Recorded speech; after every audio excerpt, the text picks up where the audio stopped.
sharafka qiimaha badan ee halkan fadhida ugu horeeyo madaxweyne ku-xigeenka jamhuuriyadda somaliland mudane cabdiraxmaan cabdulaahi ismaaciil saylici wasiirada wasaaradda horumarinta biyaha iyo wasiirka diinta iyo awqaafka wasiir ku-xigeenka wasaaradda qorsheynta iyo marti sharafka inagala jooga Coca-Cola Foundation amba shirkadda Coca-Cola uu horkacayo Arthur Miranda waxaan sidoo kale si gaar ah u salaamayaa shirkadda reer Somaliland SBI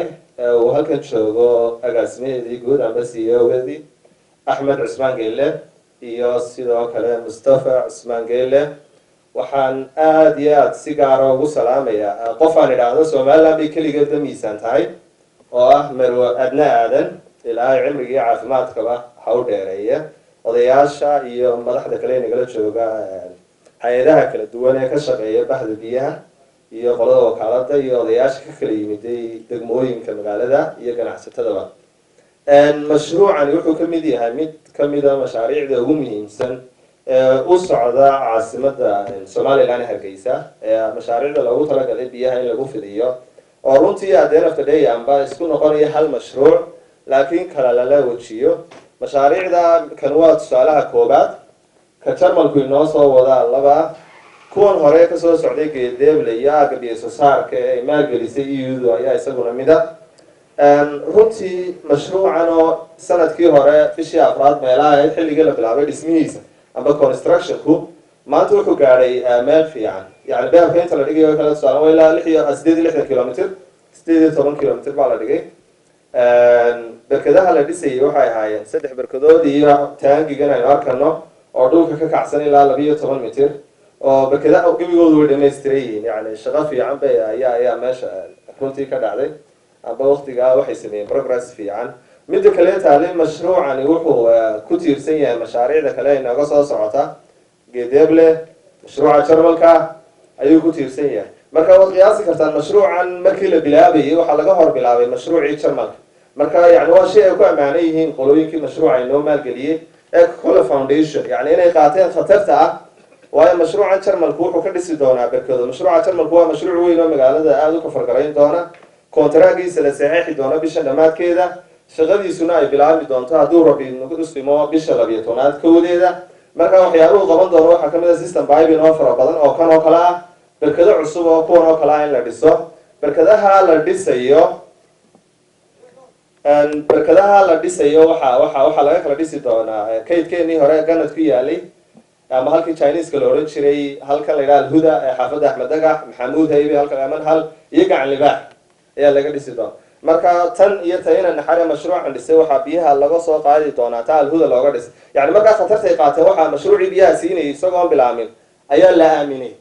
oo khatarta riskigaas ay qaateen mashruucuna mashruuc yar ma mashruuc 5 million US dollars ay ku baxayso yani waad arki doontaan yani waa qodob kale u baahan in tixgelintiisa la siiyo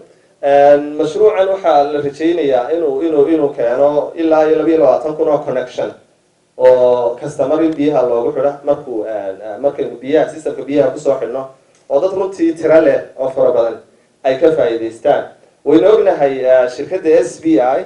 inay ka mid tahay shirkadaha hormuudka waa shirkadaha reer Somaliland runtii oo de mashaariicdan iskama iman runtii Coca-Cola Foundation iskama keensiin laakiin de door muhiim ah ka ciyaaraysa maxaa shirkadda reer Somaliland SBI loo yaqaano oo maaha kii koobaad burco waxba laga soo mashruuca biyaha burco la soo fuliyay qaybo kale Hargeysa la qabtay baa hore u jira marka mashaariicda biyaha runtii waxaan rajaynaynaa waqtiyo kala duwan bay leeyihiin waqtiguna malaha waa shayga ugu xasaasiga ah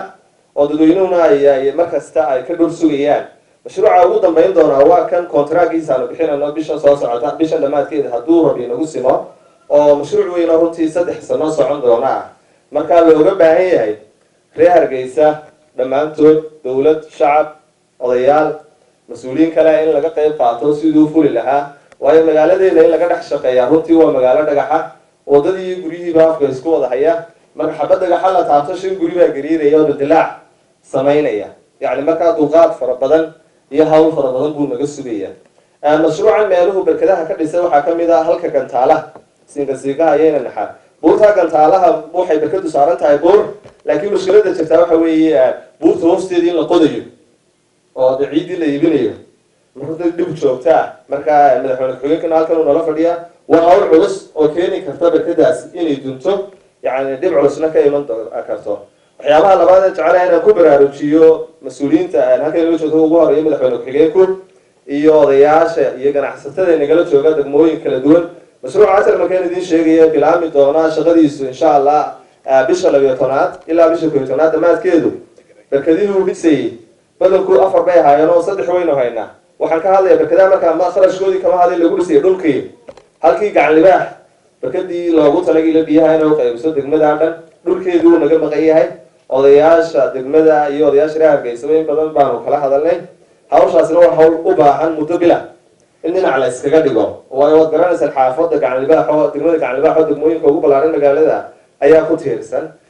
taana waxaan jecelahay inaan ku baraarujiyo dhammaan sharafka halkan fadhiya oo runtii ay tahay mid aada u muhiima in muddada bisha ah oo runtii xagga hay-adaha dawladdu kamay gaabsan laakiin waa dhul dad private dad muwaadiniin ay degan yihiin mulkiyadna oo haystaan marka qaab wanaagsan oo cadaalada u baahan in loo galo. waxaan mar labaad runtii jecelahay inaan u mahadnaqo iyagana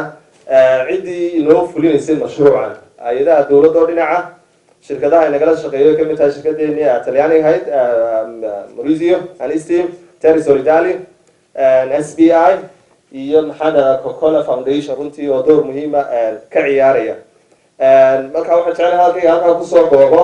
mar labaadna idin calaamadiyo mashaariicda geedeeble kasoo socota runtii dhammaantood beerkii gabagabo ku dhow yahay. yani maanta wax caqabada kale atay la hortaagan waxa weeye inuu beerkii dhamaaday marka in yaro 180 mitir ah anoo dhagixii kusoo noqonayo mar labaad ayaa muddo imika la qodayay muddo sanadkan gudihiisa oo dhanba. yani waxaa laga yahay haligaska feetar ugu dambeysay meesha gashay baalada wax dhulka qodaa 5 jeeg hamar 5 duubaa kaga dhamaaday. yani si alaaleey si la yiraahdo garan maayo haddaan qarax yar u adeegsan lahayn UNT baa ka shaqeynaysa oo cunaqabatayntii hubkaa saaran maxaa UN-ta marka waxay noqonaysaa in dawladdu ka hawl gasho oo madaxtooyada si gaara loola hadlo oo ciidanka militariga galaba ma habeen intaa yar naga baneeyaan waayo waxa weeye mashruucii dhamaa 180 kilomitir baa dhamaystirkiisa haysta xaqii beerkaan sheegaya ma shaqadii ceelasho way noo socotaa iyo shaqadii bump stationka cusub way noo socotaa laakiin shaqadii beerka 320 kilomitir ahayd intaas ay naga hortaagan. marka madaxweyne ku-xigeenkiina uu fadhiyaa waa hawshaas waa hawl dawladda laga sugayo bal sidii loo qabato waa wax kaloo qodan lawaa meeshaas wax kaloo qoda lawaa marka codsi baan usoo qori doonaa insha allah. waxaan filaynaa hawshaan ay naga dhammaan doonto hadduu ilaahay yidhaahdo. markaan intaa kaga baxo waxaan jeclaan lahaa hal kelmad inaan ugu mahad celiyo. I would like to thank the team from Coca-Cola Foundation led by Mr. Atu Miranda. I as representing Hargeisa Water Agency and on behalf of the people of Hargeisa and on behalf of Hargeisa Water Agency, I would like to thank you and I would like to tell you that this is one of the most important projects for the people of Hargeisa. Hargeisa is a city that's growing rapidly around a people of 1 million. So that, and the biggest problem is that problem of water, scarcity of water. So thank you. And thank you for taking the risk of starting this project before the KFW project, of course, who is supposed to provide water for this. And it was a great risk, but at the end of the day, I think it's paying off, and we have completed most works for the project, of course. We'd like to thank you for that, and we'd like to thank you for the excellent cooperation we have had, which we hope will continue for many years to come, of course. And I would like to thank your representatives, Somaliland SBI, who have been doing an excellent job as entrepreneurs, as Somalilanders, and also diversifying their businesses, starting new businesses, of course, which is something quite new, of course. So thank you again, Mr. Atur and his team. Thank you again. Wassalamu alaikum.